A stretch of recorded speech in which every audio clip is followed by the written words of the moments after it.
I'm going to be brutally honest here. The reason why I'm doing this video review in the first place is because my boyfriend claimed that there's no way there could possibly exist a good McDonald's video game. While I am inclined to believe that, during the track record that McDonald's has shown us before when they partnered with Virgin Interactive, it's honestly a really good claim to make. After all, we've seen very interesting flounders that occurred with the likes of Global Gladiators on the Sega Genesis, in which Ronald McDonald threw two kids into a comic book, not really caring if they lived or died inside the comic book world, armed with only super soakers. Yeah, there's that. There's also the infamous McKids on the NES, which had very outdated graphics, bad game design, bad levels, and mostly a scavenger hunt game that just wasn't fun to play. It seems like no matter what, there's no way a good game could exist unless you gave the Ronald McDonald license to video game company Treasure.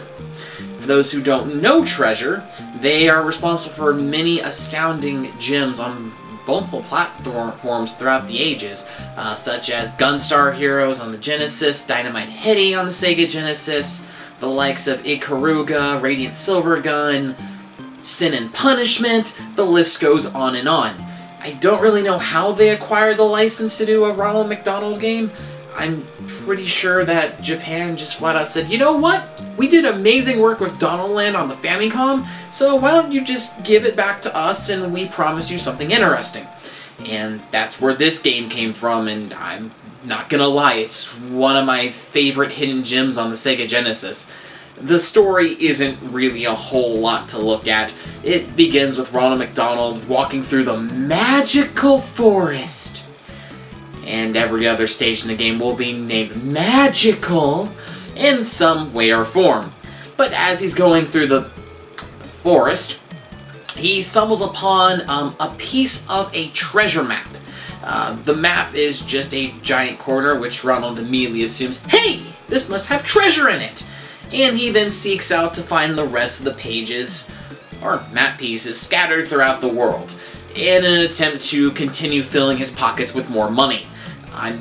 Let's face it, Ronald McDonald probably gets back $3 for every single hamburger sold at the company, and when they have over 1 billion hamburgers sold around the world, this guy does not need any more money. He really doesn't need it, but yet he's gonna go on this colossal treasure hunt just because. To be fair, the story kind of reminds me a little bit of DuckTales 2 on the Nintendo, where Scrooge McDuck is going on a globe-trotting expedition to steal treasures. Okay, liberate treasures from their homes just to compete with his arch-nemesis, Flintheart Glomgold. While Scrooge McDuck is a insanely rich duck, he's doing it for the sport, while Ronald McDonald's doing it because he can? I'm not entirely too sure. Just don't expect a whole lot of story from this game. Thankfully, unlike the other McDonald games out there, this game actually plays incredibly well. It's a common hallmark of Treasure games. The controls are very responsive, they don't feel too slippery or too stiff, has very great reaction timings while jumping, and it never really boils down to it's the game's fault. Typically, if you land a hit or fall to your death, there's something usually that the player's doing wrong, because this game has amazing controls and settings. Thankfully, each of the magical environments that Ronald goes through is actually varying and unique through each of the 4 levels. Ronald will travel through a magical forest, a magical city, a magical sea, and ending his treasure hunt on the magical moon. And as the names describe, they do fit pretty well. The forest stage is a great introductory beginner stage to get first-time players used to all the different mechanics that the game has to offer.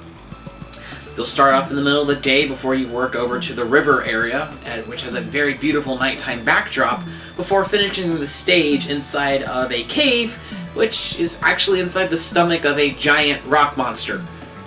And yet the Hamburglar's house is inside. I'm honestly looking at this way too much. The magical town actually starts on a magical train, and for the first time you're actually introduced to an auto-scrolling level.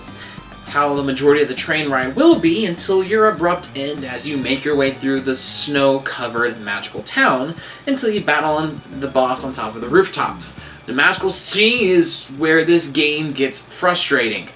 I really don't like the Magical Sea stage. The auto-scrolling segment of this is above a bottomless pit where you jump over clouds that disappear the second you touch them. Thankfully, they do reappear in a timely manner, but it's more or less if you make one mistake, you are going to fall to your death. On top of that, when you go against the dreaded Captain Lips, he actually retreats into a submarine and blows the ship you're standing on into Kingdom Come. Trying to navigate the ship is one of those annoying door puzzles, much akin to the India stage in Quackshot. The Magical Moon, though, is a really spectacular final level where the outside portions of the moon give you less gravity, so you actually can jump higher and further, which has a really unique platforming segment, while finally finishing the game off in an interstellar starship. Now, Ronald has one method of attacking.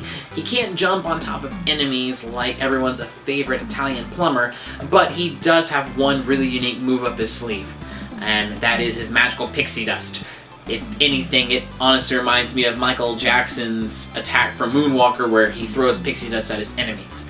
Now, when you first acquire your pixie dust, it doesn't really do a whole lot of damage, but thankfully there are tokens about the levels, as well as inside the shop, that you can buy to upgrade your pixie dust to non-stoppable power of awesomeness. On top of this, Ronald also can shoot scarves out from underneath his sleeves, but they can only fire up. This is mainly used to attach yourself to the hooks located around the world to get yourself up to higher platforms, and eventually you'll learn how to juggle yourself between multiple hooks. This technique becomes very useful in both the Magical Sea and the Magical Moon. The power-up alone honestly reminds me a lot of Dynamite Heady, where you could use his head to reach tougher and higher platforms, just a little bit shy out of your reach. Another thing that this game has that's pretty unique is the flower system. Ronald can hold two different types of flowers, your gold flowers and your white flowers. Now, unfortunately, I do not have the instruction manual on me, and even playing through the game, I can't really discern how exactly these flowers work, but from the gist of it is if you have two gold flowers, you can sustain a hit without losing your health, and whenever you acquire 3 white flowers, it actually gives you a bit of health back. The health system is very unique for this title as well. His health is represented by magical jewels, and if you take a hit, you'll lose a jewel. Standard action platforming game logic. There are some power-ups out there that will increase your health by 1 magic jewel, but your jewels just aren't for health. Everyone in this world is obsessed with Ronald McDonald's magical jewels. They constantly want them, they want to eat them, and they want to suck on them. I can't make this shit up, folks. That's pretty much what they want to do in the game. Sure, it's a little bit on the creepy side, but it's what the game wants. The bosses will fire a beam like Galaga that once it makes contact with Ronald, it will suck up his magical jewels, which will render the boss vulnerable to attacks. Once they can be attacked, you can then start laying the smackdown on them until they forcibly give up their piece of the treasure map. Out of all the bosses in this game, my personal favorite is the Stage 3 boss of Captain Lips. Just because he reminds me of the very first thing we see in Rocky Horror Picture Show, which of course are those beautiful singing lips. Science fiction, double feature. I just love it a lot. A McDonald's game really doesn't have a right to have an amazing soundtrack, but thankfully this is Treasure, so we are going to get one, which I'm very thankful for. This game's music is actually amazing, and all of the music in the game fits the stages incredibly well. When you're starting off your adventure in the magical forest, it has that beginning a brand new adventure feel to it, right down to the mysticalness of a deep, dark cave when you explore it. The magical town's train ride has a very upbeat feel to it, The magical sea sounds like a tropical resort paradise, and the moon has a really amazing techno vibe to it, which fits an outer space theme well. By far the most interesting music choice this game has to give has got to be halfway through stage 2 on the magical train. Ronald gets thrown inside of a tunnel while he's on top of the moving train cars when all of a sudden the lights go out. When the lights pop back on, you find yourself on top of dancing ballerina bunnies. Yes, dancing ballerina bunnies as they do spins on the train track while Swan Lake is playing in the background. This reminds me of the very first proper boss fight in Dynamite Headdy, in which you're fighting a giant robotic dog inside of an orchestra hall as they play the Nutcracker Suite. Not gonna lie, Treasure really likes their classical ballet recitals, if I'm having to judge anything based off these two games. The boss fight music is very intense and gets your adrenaline pumping, and I really do love the final boss theme. The game in general is a really great game to play, even if it does have a very lackluster friendship is everything ending.